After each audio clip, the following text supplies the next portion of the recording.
वरिष्ठ नेता की बेटी साक्षी पहुंची एसएसपी के दरबार, ससुरालियों पर दहेज उत्पीड़न का आरोप। आपको बता दें, प्रेम विवाह को लेकर सुर्खियों में रही एक वरिष्ठ नेता की बेटी साक्षी एक बार और चर्चा में आ गई हैं। उन्होंने अपने ससुरालियों पर दहेज में कार और 10 लाख रुपए की मांग पूरी न करने पर मारपीट का आरोप लगाया है। वहीं आज साक्षी ने एसएसपी कार्यालय पहुंचकर न्याय की गुहार लगाई है। बता दें, करीब 4 साल पहले एक वरिष्ठ नेता की बेटी साक्षी ने इज्जत नगर थाना क्षेत्र के वीर सावरकर नगर निवासी अजितेश कुमार से प्रेम विवाह किया था। साक्षी का आरोप है कि कुछ समय तक ससुरालियों का व्यवहार अच्छा रहा और ससुराली जन कहते थे कि अभी उसके पिता नाराज चल रहे हैं, लेकिन धीरे धीरे उनकी नाराजगी दूर हो जाएगी तो साक्षी को उनकी चल अचल संपत्ति भी मिल जाएगी। उसके बाद जब पिता ने काफी समय तक बेटी से बात नहीं की तो सौतेली सास, ससुर, जेठ, जेठानी और ननंद ने उसका उत्पीड़न शुरू कर दिया। दहेज में कार और 10 लाख रुपए की मांग। आरोप है कि जब साक्षी 8 महीने की गर्भवती थी तो उसे ताने दिए जाने लगे कि उसके पिता उनका कुछ नहीं करते। साक्षी ने आरोप लगाया कि 18 फरवरी को जिस वक्त उसके सुरक्षा कर्मी खाना खाने गए तो उसके ससुरालियों ने कार और 10 लाख रुपए की डिमांड की। साक्षी के इनकार करने पर उसके साथ मारपीट की गई। इस मामले में 19 फरवरी को साक्षी ने इज्जत नगर थाने में ससुरालियों के खिलाफ तहरीर देकर कार्रवाई की मांग की, लेकिन कोई कार्रवाई नहीं होने पर आज अपने पति अजितेश के साथ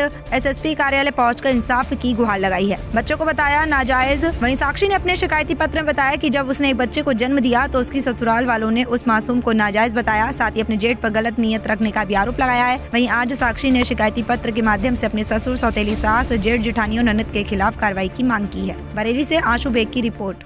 लाना चाहते हैं अपनी जो उनकी दूसरी वाइफ के बच्चे हैं उनको घर में लाना चाहते हैं। आए दिन वो हमारी बिजली कटवा देते हैं, समरसेबल का तार कटवा देते हैं। मतलब ये छोटी हरकतें बताने वाली नहीं है, लेकिन वो कर रहे हैं प्रेजेंट टाइम में।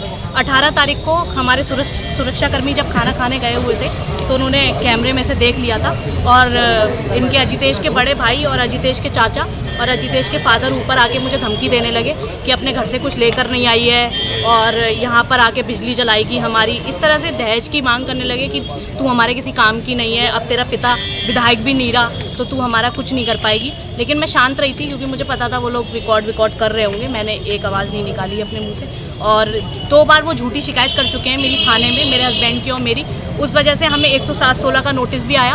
पुलिस ने हमारे कोई बयान नहीं लिए उस केस में। जब हम थाने गए, क्वेश्चन पुटअप किया कि दोनों पक्षों को भाई 107-16 का नोटिस क्यों नहीं आया, तो पुलिस वालों ने ये कहा कि वो 60+ हैं इसलिए उनको नोटिस नहीं दिया, सीनियर सिटीज़न में आते हैं वो। तो मैंने कहा अच्छा कोई नहीं। और उन्होंने हमारे बयान, मैंने कहा आपने हमारे बयान क्यों नहीं लिए, तो उन्होंने कहा कि आप लोग ऊपर थे नहीं, लेकिन हम ऊपर ही रहते हैं। लेकिन मेरे इन-लॉज ने मना कर दिया पुलिस वालों से, क्योंकि उनको पता था कि हम बयान देंगे तो प्रूफ चीज़ें देंगे कि भाई रिकॉर्डिंग्स, वीडियोस जो हमारे पास अवेलेबल हैं वो सारी चीज़ें हम उनको दिखाएंगे। और हमारा कोई मतलब नहीं है उन लोगों से। हमारे साथ सिक्योरिटी दे रखी है हाई कोर्ट ने और इस वजह से ही वो हाथ पैर नहीं चला पाते हैं। जब मैं नीचे वाले पोर्शन में रहती थी तो जब मैं 8 मंथ प्रेग्नेंट थी तो मेरी ननद अंशिका रानी ने मेरे ऊपर हाथ भी उठाया है, मेरे ससुर ने मुझे मारा पीटा है उस टाइम पर। लेकिन ये था कि खुद की मर्जी से शादी की है और अजितेश का साथ हमेशा मेरे साथ बना रहा, इसलिए मैं शांत रही कि समाज क्या सोचेगा कि खुद की मर्जी से। लेकिन समाज कुछ नहीं सोचता है। समाज वाले बस आप अच्छा करेंगे तब भी उनको बुरा लगेगा और बुरा करेंगे तब भी उनको बुरा लगेगा।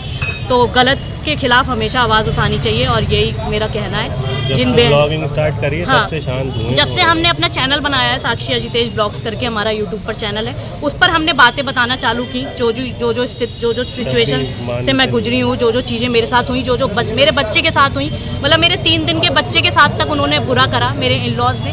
उसके बाद भी मैं शांत रही कि अभी हमारा टाइम नहीं है। लेकिन जब तक आप गलत के खिलाफ आवाज़ नहीं उठाएंगे सामने वाले को हिम्मत मिलती रहेगी। आपको कब से ये इस तरह से आप पीड़ित हो रही है? मैं आप लोग को सही बताऊं तो शादी के 15 हम लोग दिल्ली में थे उस टाइम। 15-20 दिन बाद ही हम लोग इनके रिलेटिव्स सब मुझे फ़ोन करके उल्टा सीधा बोलना, टारगेट करने लगे। आपसे मिलिए क्या आश्वासन मिला? आश्वासन उन्होंने ये दिया है, पहले उन्होंने बोला कि आप क्या कॉम्प्रोमाइज़ चाहते हैं, तो हमने उनको मना कर दिया कि कॉम्प्रोमाइज़ उन चीज़ों में होता है जहाँ पर अत्याचार ना हुआ हो। यहाँ साफ अत्याचार हुआ है तो हम चाहते हैं कि उन पर FIR हो, उन पर रिपोर्ट हो और कार्रवाई, एक जेन्युइन कार्रवाई की जाए जिससे मुझे इंसाफ मिले। आपके पति आपके साथ हैं? बिल्कुल, मेरे हस्बैंड मेरे साथ हैं, इसीलिए मैं आज आप लोग के सामने खड़ी हुई हूँ। अगर मेरे हस्बैंड मेरे साथ नहीं होते तो ऑब्वियसली बात है मैं अपने घर पर होती।